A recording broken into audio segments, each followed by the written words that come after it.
আপনারা লক্ষ্য করতে পারছেন যে ইট এবং হাতে এসএস পাইপ লাঠি সহ বিভিন্ন সরঞ্জাম খুন্তা শাবল যেসব দেশীয় লাঠিসোঁটা সহ কিন্তু আমরা দেখছি যে ধানমন্ডি 32-এ প্রবেশ করেছে জনতা এবং আগুন কিন্তু ধাউ ধাউ করে কিন্তু আগুন জ্বলছে সেটিও কিন্তু লক্ষ্য করতে পেরেছেন।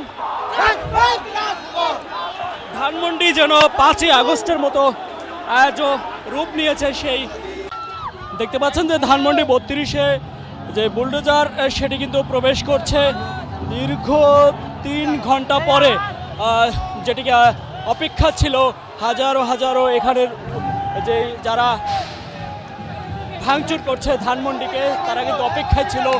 দীর্ঘ অপেক্ষার পরে কিন্তু অবশেষে বুলডোজার প্রবেশ করছে এবং সেটির উপরে এসে উঠেই কিন্তু শিক্ষার্থীদের যেই আওয়ামী লীগের আস্তানা ভেঙে দাও ঘুরিয়ে দাও সেই স্লোগান কিন্তু দিচ্ছে আপনারা দেখতে পাচ্ছেন। এবং এখনই কিন্তু দেয়াল সহ ভবন ঘুরিয়ে দেবে কিন্তু সেটি দেখা যাচ্ছে। এবং আপনারা জেনে থাকবেন কিছুক্ষণ আগ পর্যন্ত কিন্তু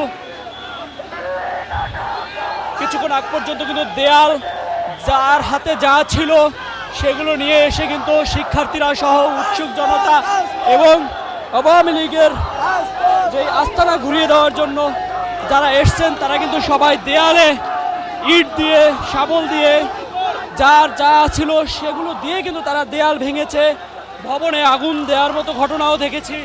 এবং অবশেষে এই মাত্র কিন্তু বুলডোজার আসছে এবং এটিকে দেখে কিন্তু খুশিতে স্লোগান দিচ্ছে। আপনারা দেখতে পাচ্ছেন যে হাজার হাজার যেই জনতা সেটি কিন্তু লক্ষ্য করতে পেরেছেন।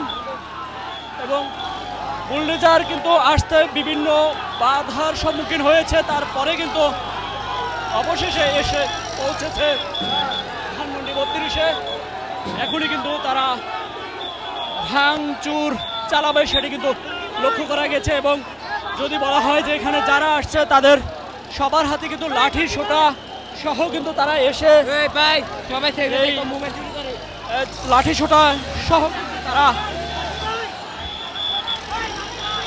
ভবনগুলো এবং দেয়ালগুলো ভেঙেছে, তবে পুরোপুরি ভাঙতে না পারলেও কিন্তু চেষ্টা চালিয়েছে এবং সর্বশেষ কিন্তু বুলডোজার নিয়ে আসা হয়েছে। এবং এখনই কিন্তু তারা সেই যেসব ভবনগুলো বা দেয়ালগুলো ভাঙতে পারেনি সেগুলো কিন্তু ভাঙার চেষ্টা করবে।